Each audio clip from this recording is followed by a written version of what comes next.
small note of pride. Jason remembered a detail about Darwin's tale of the ancient Fuegian land. Now on that chart, this place was marked by a grove of stylized trees.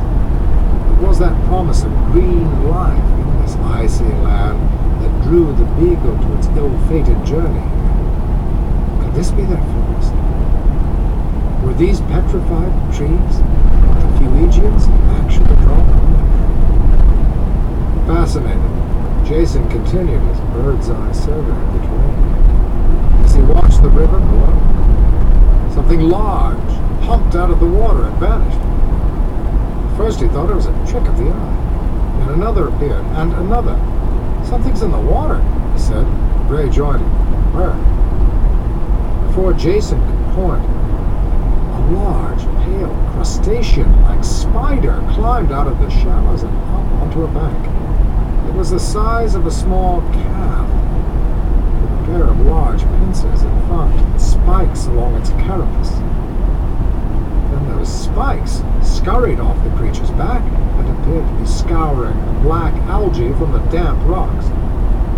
A dark shadow swooped down from a hidden nest among the stalactites and landed atop the tips of its clawed, leathery wings.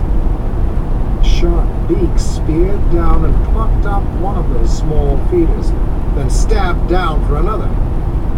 The larger crustacean defended its young and scrambled after the attacker, its claws snapping. Avoiding a fight, those wings snapped out again, and with a single beat, the aerial predator burst upward. It flew in a wide arc, passing close to the gondola. It had a 6-foot wingspan, its body covered in fine black scales. Its head looked crocodilian, except for the sword-like beak. "That's a smaller example of the species," Harrington commented.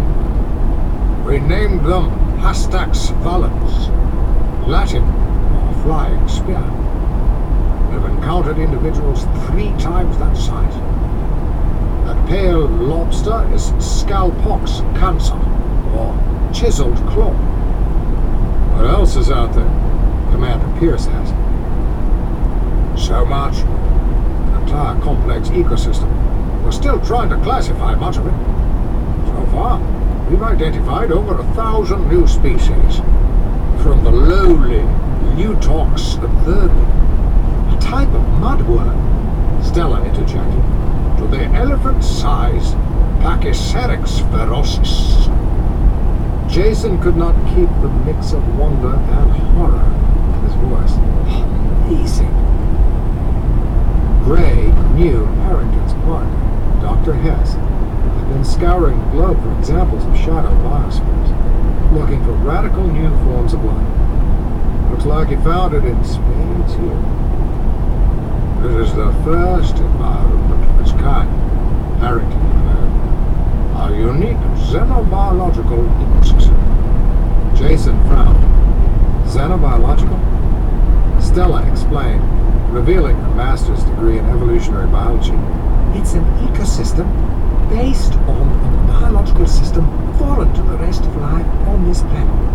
It's why we established a taxonomic classification system that incorporates X into all the Latin names to distinguish the various new species as